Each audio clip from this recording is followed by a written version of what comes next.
would advise the president to stop banking on creativity every other time that he's making a speech Mr. and just kind of showing that he does not think it's a valuable thing. Because how are you going to pay science teachers way more than you're paying people in the humanities? You are sending out a clear signal that this is not valuable, and we need to start from the top. Welcome everybody to the podcast on Uganda, and today's focus is on the segment on marketing. We are going to be exploring the intersection of technology, media, social impact with an industry leader and an innovator. So today is quite exciting, and I'm thrilled that we are honored to have a true visionary, someone who has dedicated their career to creating meaningful connections across Africa. I'm excited for him to be sharing his experiences. And he has done this through the power of technology and media. So today we have Roland Byabagaba, the founder of Muwado, the social networking platform designed to empower communities across Africa. Roland, you don't know how excited I am to have you today. Welcome to the podcast on Uganda. I can hear it in your voice. Thank you for all the kind words. Visionary. You may put me in trouble with our president. Muwado is quite an exciting platform, especially for us content creators or creatives in general. I think you've built something truly unique to the continent. So I wonder if you were to describe Muwado in just one sentence, what would the mission be? Muwado is Africa's storytelling platform. We don't use the social media label that much anymore. We can get into that later around communications.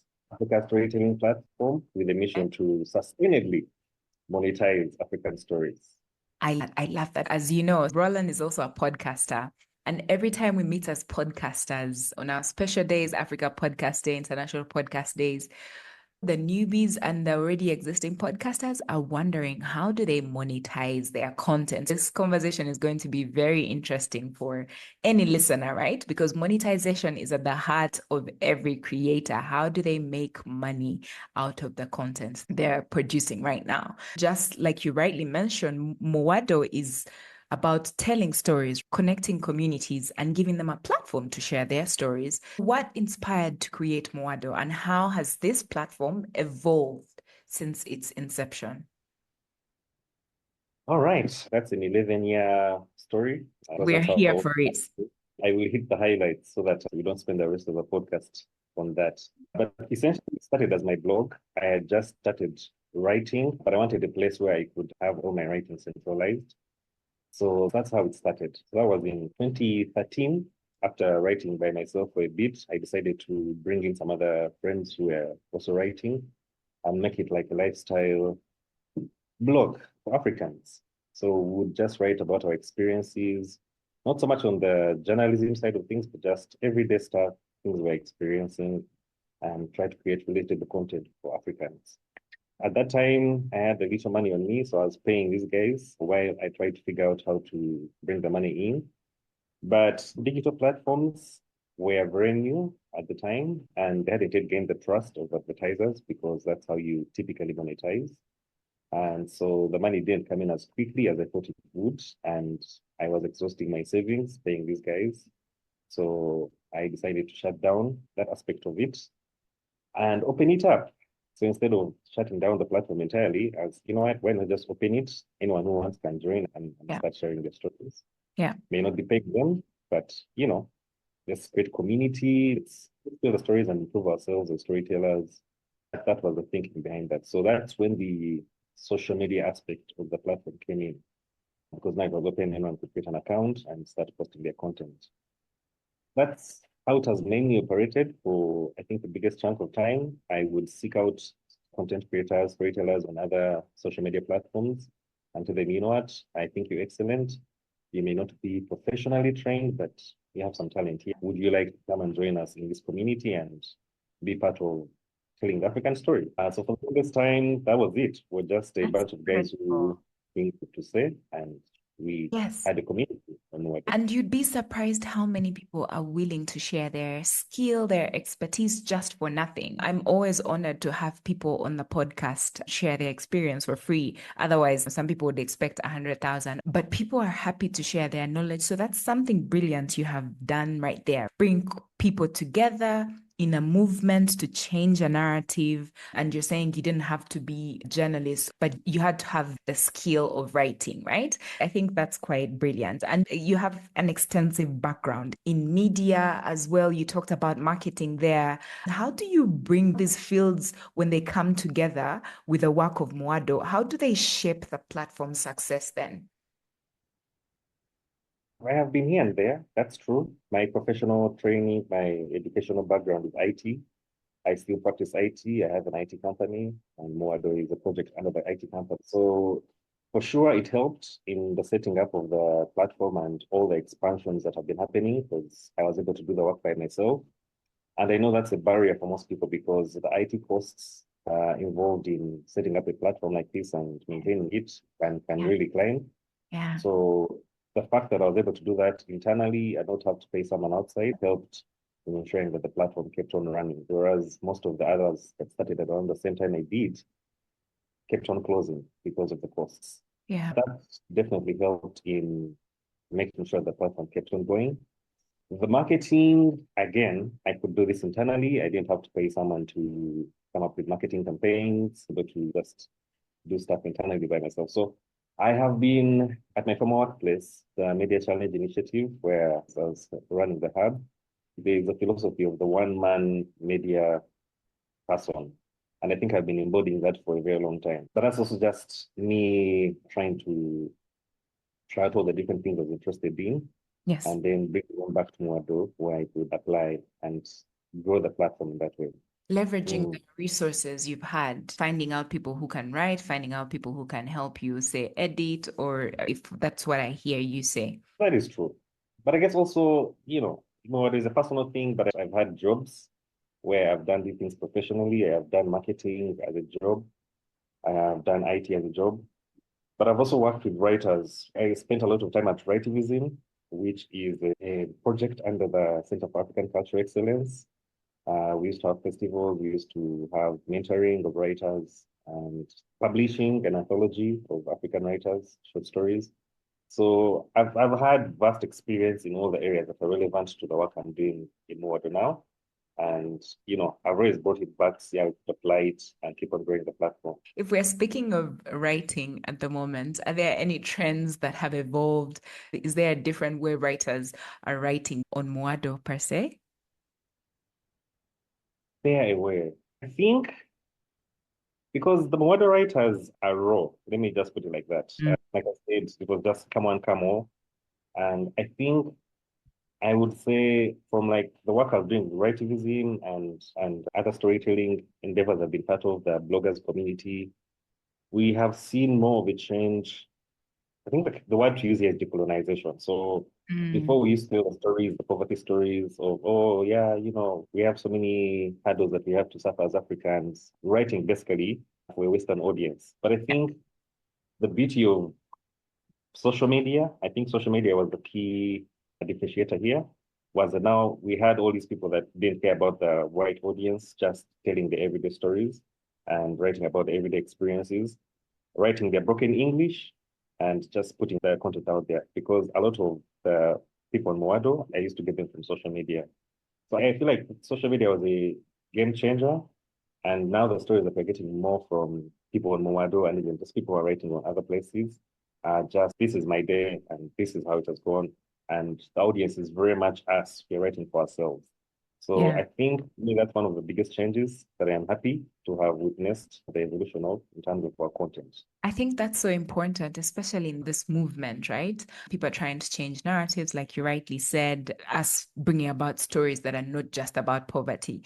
There's that documentary on Twitter that still trends as of today, where the guy talks about the BBC documentaries that, yeah, you must have a fly on your face and talk about Fulfillment, how yes, yes. How you I have love so it. many children. I love it. I watched it, I think, yesterday again. But it's important for us to amplify these voices that we would not normally hear otherwise on different platforms. And I think podcasts are a medium for us to be able to deliver different stories and narratives in that sense. Since you're a podcaster, I'm glad that you're also part of this journey to continue changing these narratives. You talked about the audiences. You said how writers wrote before and today they're writing their raw stories as of how they feel them and write in their own context. Now I wonder, how are the audiences consuming this raw content? Is it any different? Video has changed the game. TikTok definitely changed the game. So more people are watching video. But this common saying that Africans don't read. I met someone somewhere along this journey who told me that we don't read what people want us to read. So maybe newspapers and fiction and all these other books. But social media has shown that people are out there reading. So even these status That's true. updates, Yeah. that is all reading. It's just the content that I guess is the differentiator. So the consumption right now, I feel like we are competing highly with video as writers, and I'm also a media viability consultant. So it's one of the things that we have to think about right now when we are talking to the clients that we serve, especially those who are in it and doing written text. So there is a noticeable shift in the way content is consumed because most people are going the video route. Those who want to read will read. Still are people going on Facebook and Twitter and reading a lot of content. So even though video has made a very big dent in how written content is consumed, there is still a market for it. In terms of demographics, the writers are no longer looking outside so much as now they're just trying to speak to their everyday person and communicate with them. That's a good thing. Yeah. On the professional side, to be a successful African writer right now, there's a lot of self-publishing. People are just telling their stories. They're not waiting for publishers to greenlight their manuscripts. So that is great. People just go and print their own books and then sell them to their local audiences. That has been great. But to be considered a successful African writer, I think the trend is still that you need to be published by someone in the UK, someone in the US, and then, oh, you have made it in life. But you know what? That's changing. We have more African publishers who are coming through and doing fantastic work. Yeah. And platforms that are very much like Muwado. And there are others. There's a bunch of others. I think the differentiator is us. We're open. We don't do any gatekeeping.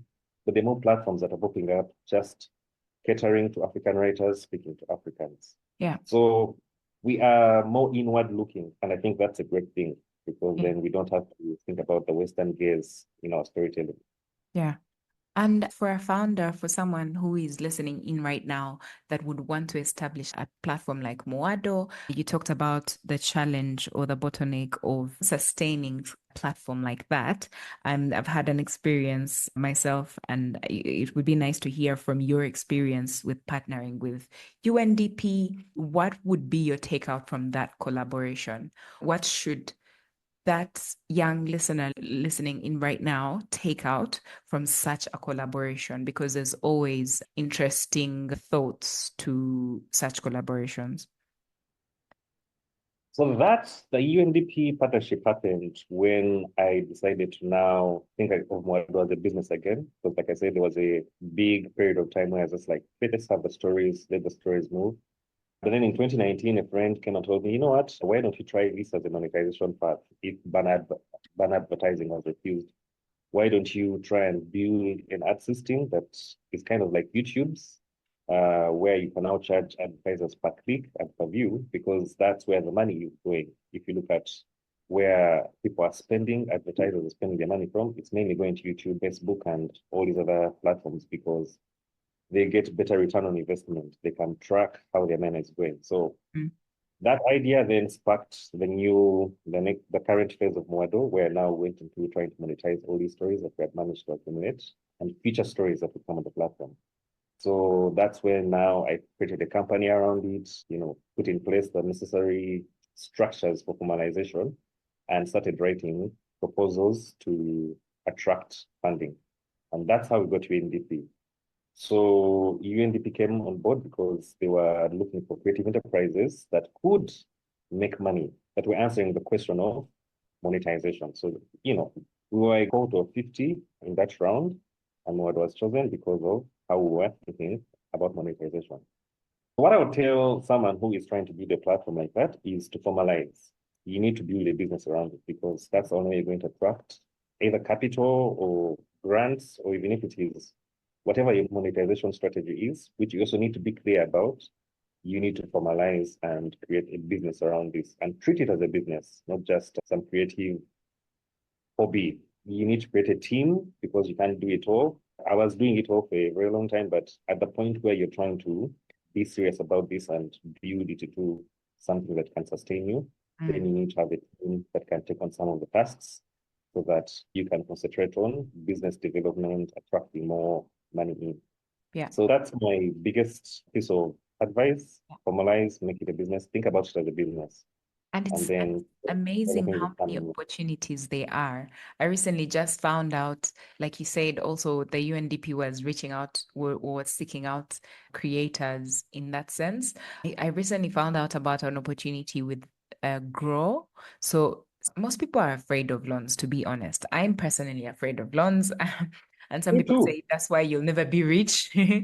But there are also grants. There are grants, especially for creatives. It's amazing. I just found out some of these facilities don't just offer loans, they also offer grants. So if you have a brilliant idea, please don't shy away. Just go for it and try get the word out there. There's probably someone interested in investing in your idea. Yeah, yeah, totally agree. Do you know of any other opportunity I don't apart know from? about loans. As a creative business, I know about loans because even with formalization and all that, it's the money will still trickle in. So until you are in a place where you're comfortable and you can see you have some steady cash flows, then you can consider loans. But at the beginning, I would not advise for a loan. Just look for the Yeah. grants because you don't have to pay more. And like you said, for creatives, there's quite a number of people who are willing to support because really that's how the industry has been supporting.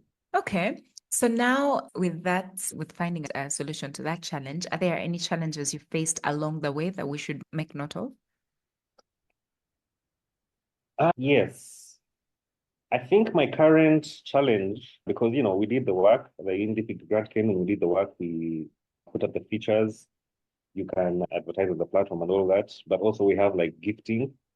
But I think the challenge that I'm realizing that we still don't support African built businesses, especially on the internet.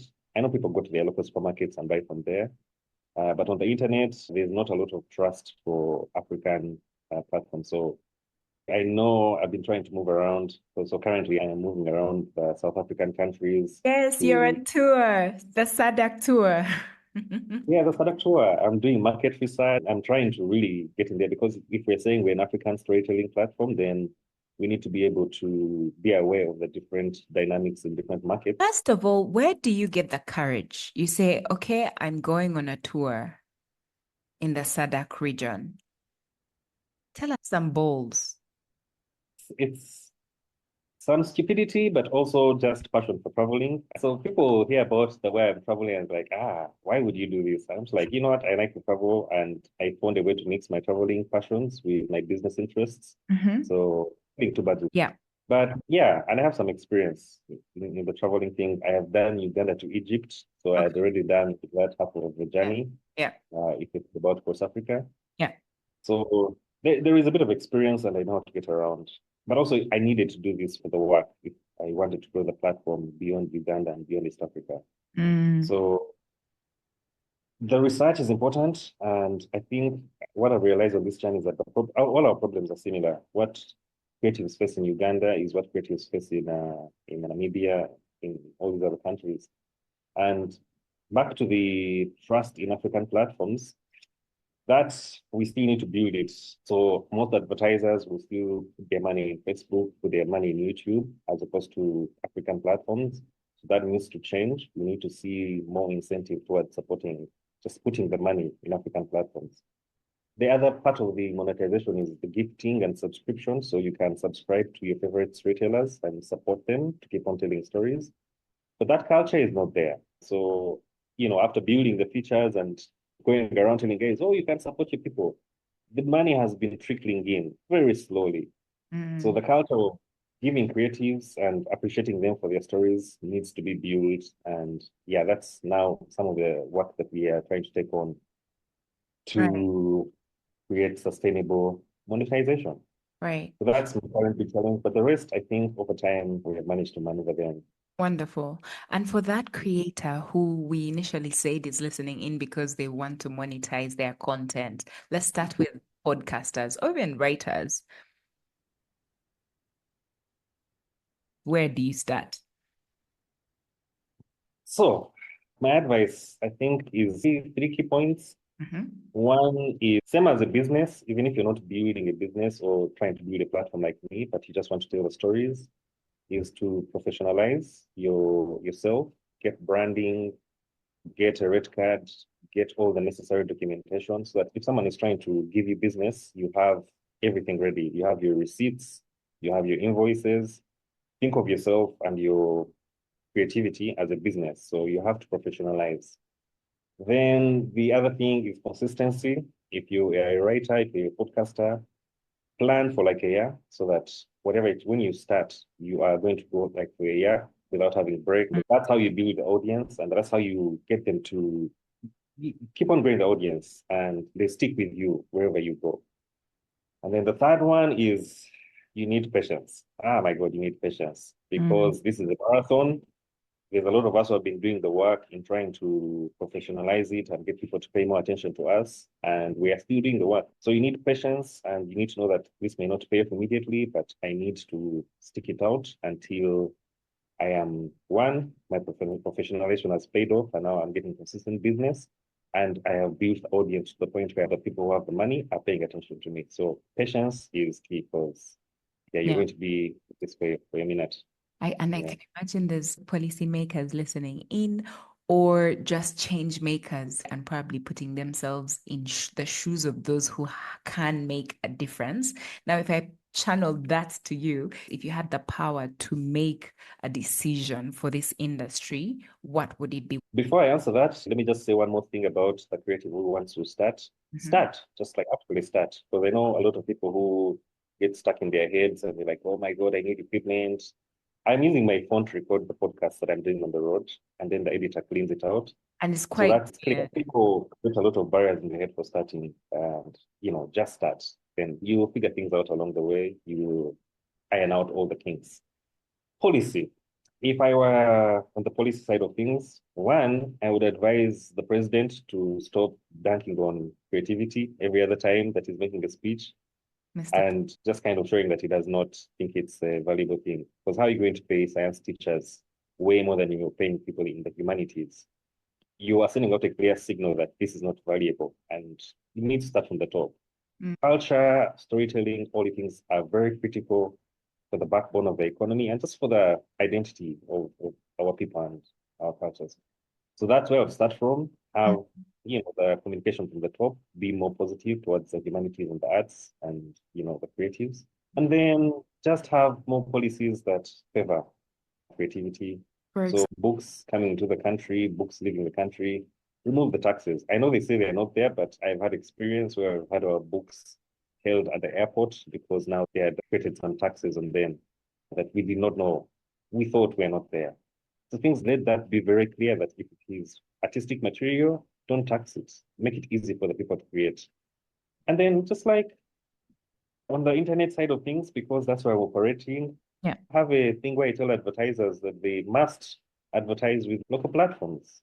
So put that policy such that the money comes into to support the businesses to grow. I know the government does that for UBC and they put a lot of their money in UBC, but those are national enterprises and that's a great thing. But even the private sector needs to flourish. So have policies that put money into private sector enterprises. I think that's where I begin from. And then from there, the rest can fall into place. Wonderful.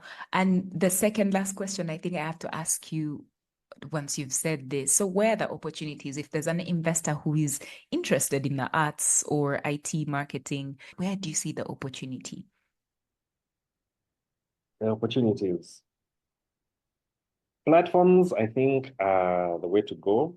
We need African platforms and we need to support them because, the Western platforms are making a lot of bank and we're not really their focus area. So if we can put more money in African platforms, I think that's a great starting point. Creativity needs quite a bit of professionalization. I'm aware there's the National Arts Council now, and they are trying to build the capacity to have more impact on the sector. But if you're an investor and you're willing to play the long game, I think you can get in there now and work with all these bodies that are trying to professionalize, bring about the policies that will support the sector And then look for, because like I said, the UNDP cohort had 50 creative enterprises, all these are businesses that are registered and everything. So there's people doing the work. They could do with a boost. It has to be patient capital. It can't be loans at this point because then they will just collapse. Mm-hmm. So if you're an investor and you are willing to play the long game, then for sure there's people doing the work. Indeed. Movies, distribution is a big one. So if you can find a way of distributing a lot of this creative output, then I think there is money to be made from there. Right now, there's a saying going around in every room. Everybody has a plan for Africa, unlike the Africans. Yeah, there's people already out here investing for the long run. So I think they should take on your offer of tapping into these opportunities. Roland, what do you think? Yes, I think we also need to educate our moneyed people because most of them get the money and go and build a bunch of apartment blocks, which is great because that's guaranteed money. But I know there's been some efforts. There was the Kampala Angel Investors Network. I don't know how it's doing now, but there were people who are trying to educate local people who have made some money to see how they can get them to invest more in the startups and not do the traditional boring businesses, which again are okay. But we need to think beyond that and think how can we go into enterprises that are not yet well developed here. So I get where they're coming from. You know, you've just made your new money, you have come, you're supporting your entire family, you want guaranteed returns on investment. But I'm also aware that there are some people who now have generational wealth, let's put it like that. And I think these are the people that we need to be talking to and educating them about the opportunities in our sectors. They can't always wait for foreign investors. I know that's what the Uganda Investment Authority does. Go out there and look for outside capital. But some internal capacity could go a long way. Thank you for those insights, Roland. Now, this is the very last question we ask every guest that comes onto the podcast. Are you ready? Oh, we're finishing. Having so much fun. Tell us exactly what it's going to take for Uganda to achieve a middle class economy by 2040. Hard paper. I think I have talked about a lot of the things. Yeah. But we need to really address this corruption thing. Mm. Okay, I know that some economists who are all for corruption economics and they are making the case for it, but I'm not convinced because if we are constantly having our public service infrastructure being done with poor quality because of corruption, and then it's a cycle of constantly having to make repairs. Yeah. That means that a lot of money gets wasted in just the cycle of corruption. So we really need to address it such that the money does what it is meant for, and then maybe we can get there. But with the state of corruption right now and the attitude towards it from the powers that be, I'm not convinced that we shall get there. And I think you as writers should also take on the mantle to educate, like you say, educate. Some Ugandans don't know, or some of them know, but they couldn't care less. So we need people to own up the war as opposed to just waiting for others. Let's get those people accountable by sharing the same information in very simple terms to understand, hey, look, this road is like this because the internet is shut down because we're not able to speak for ourselves rightly, or things like that. And now the election coming up, we honestly hope for the best, that we stay alive on these digital platforms and keep publishing our content. So thank you so much, Roland. As parting remarks, let's have the culture of valuing our creatives, giving back to them. You can just choose someone and say, you know what, I think you're an excellent writer. I am going to support you in this journey so that you can keep on doing it. If you have the capacity, I know we have black tax and we have all these things to think about, but we need to build this culture of valuing our creatives because they are the custodians of our cultures, of our stories, and we cannot let our stories be told by others. We need to tell them by ourselves. That is part of the agenda at Muwado right now because, like I said, that's a roadblock we hit. But even beyond Muwado, I think people need to invest more in our art, in our musicians, in our writers. It's really Africa's time. Our African art is now spreading out, and I think in maybe 10 or even less years, we shall be the dominant cultures. So let's ride this train and let's not get left behind. Absolutely. Yeah. I couldn't agree more with you. I know you're on LinkedIn. I know people can find you on Muwado. Is there anywhere else people can find you? I am in Botswana right now, lovely country, too hot, Yeah. but I'm on all the social medias. newer role, but follow Muwado mainly. It's not about me. Follow the platform. That's where the action is. Wonderful. Let's have a chat. Great. That is fantastic. Thank you so much, Roland. I honestly couldn't thank you enough for coming on here and share your insights. Thank you for having me. And to the people out there listening, Aggie is very well dressed. She looks glamorous. So